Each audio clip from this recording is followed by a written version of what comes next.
to the surface. All right, bit to discuss here at Parliament House. Joining me live now, Assistant Minister to the Prime Minister, Patrick Gorman, who would never make an obscene gesture behind a Prime Minister's back, and former Liberal MP Jason Falinski. Just in case you're wondering, our previous story, Pat did have that with a New Zealand Prime Minister, in case you think I'm being a bit strange. But I'll start. I always think you're strange, Tom. There you go. I started well. Jason, I'm going to start with you, and I'm sure you'll agree with Pat that I'm a strange character. Bit happened since I last asked you this question. I'll put it in a new way, Jason. Can Angus Taylor save the Liberal Party and pull back all those One Nation votes? Tom, I don't think it's about One Nation votes. I think it's about us appealing to the great majority of Australians who've been left down by this government. And can Angus do that? Absolutely. Could Susan Lee do that? Absolutely, she could as well. It's a matter of doing it. It's not about talking, it's about getting on with it.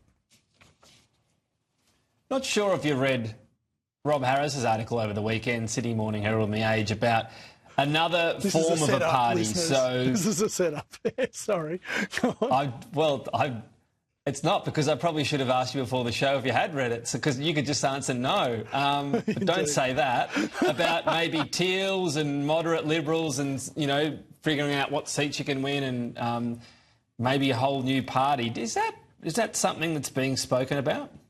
Look, I haven't spoken to Rob Harris about that, Tom, and I don't know anyone that's talking to the Teals about that. The problem with the Teals is that they are a far-left political organisation. They're a political party.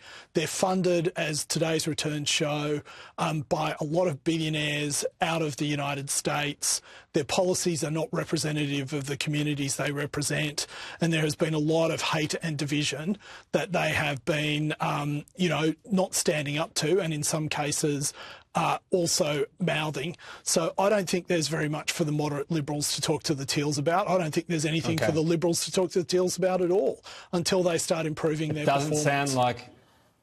It doesn't sound like Jason Falinski, Treasurer under an Allegra Spender government. I'm going to go out and be that bold. All right, Pat, your turn. One Nation, we've spoken a lot about that on the Liberal side. They are also hoovering up some of the Labor vote. What do you put that down to? Oh, look, as you would know, Tom, people will always seek to comment on polls. I think if you look at how One Nation talks a big game during electoral cycles and then where they kind of land come election time, I think that's probably a better reflection of where the One Nation support sits. Obviously, the Liberal Party made Barnaby Joyce Deputy Prime Minister, trained him up to then go and defect from the National Party and jump over to help out One Nation. They trained him up for One Nation, did they? They did, yeah. Deliberately. I mean, well, let's be clear. He's the Manchurian candidate. The Liberal Party created and supported One Nation.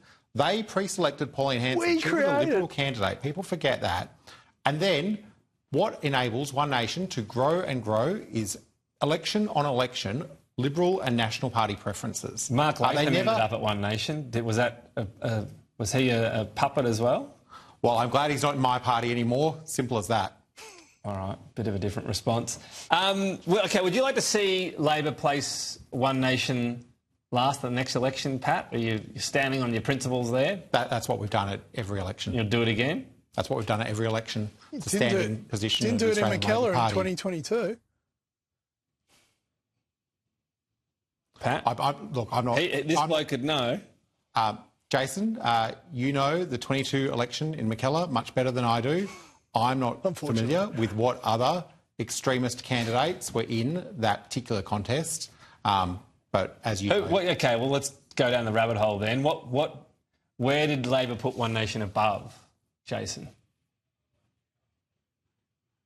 Sorry, where did they put... Right. I can't remember where they were, but I was last on there. You can't remember? Your seat... I know, Tom, I know. Well, it was a few years ago. OK, but the Libs were ahead of One Nation for Labor. Is that fair to say? Sorry. No. We were at the bottom of Labor's how to vote, so they preferenced us last in Mackellar in 2022. OK. You better send that through. I'm going to want the receipts on that, Jason. Yeah. OK, fair enough. If I'm wrong, I apologise now, but I'm pretty sure I'm right. Jeez, he came in so confidence is just Patrick crashing. And I sort of went, it's Mackellar, 2022, Jason will know. Hey, listen. All of us here are married. Hey, listen. We all know we can be wrong. All right, on that note, I'm in furious agreement. Although I can say what I like, my wife never watches. Rate hike, Patrick.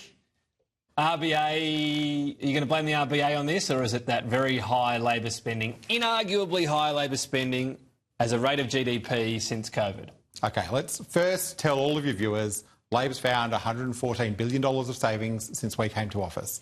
Let's secondly remind your viewers that the Reserve Bank makes these decisions independently, just as they did under the previous coalition government.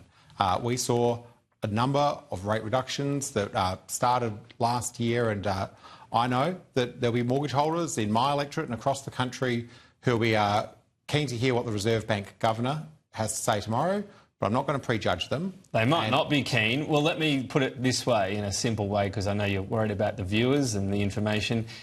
Labor's spending... I respect your viewers, Tom. ...as a percent of GDP, is it A, about 25%, where it was before COVID, or B, at about 27%, or $50 billion extra per year? Oh, we've, in every budget, and I'll remind you viewers, 2 surplus budgets delivered by Labor, not a single surplus budget delivered when Jason was in Parliament. They weren't surplus budgets. But we've continued to make very difficult decisions to make sure that we prioritise the things that we know the Australian people want us to invest in.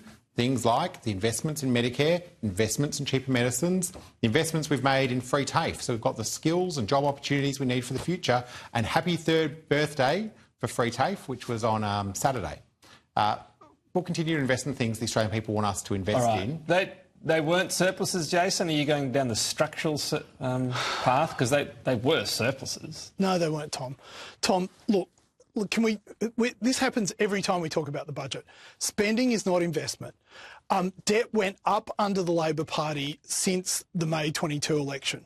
The reason that they were able to declare surpluses was a bit like Enron. They had all these off-balance sheet entities that were spending money that they weren't counting towards the budget. On top of that, if we had used the same accounting standards that Labor used in May 22, we would have had a budget surplus in 2019 and, as I understand it, in 2020.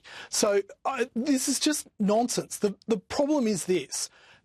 Spending is your real tax, because you're either getting taxed for it today or you're going to get taxed for it tomorrow. There's no such thing as free TAFE. Someone is paying for that TAFE. So all of this stuff that Labor loves to trot out in their talking points and their sound bites is just an absolute financial nonsense.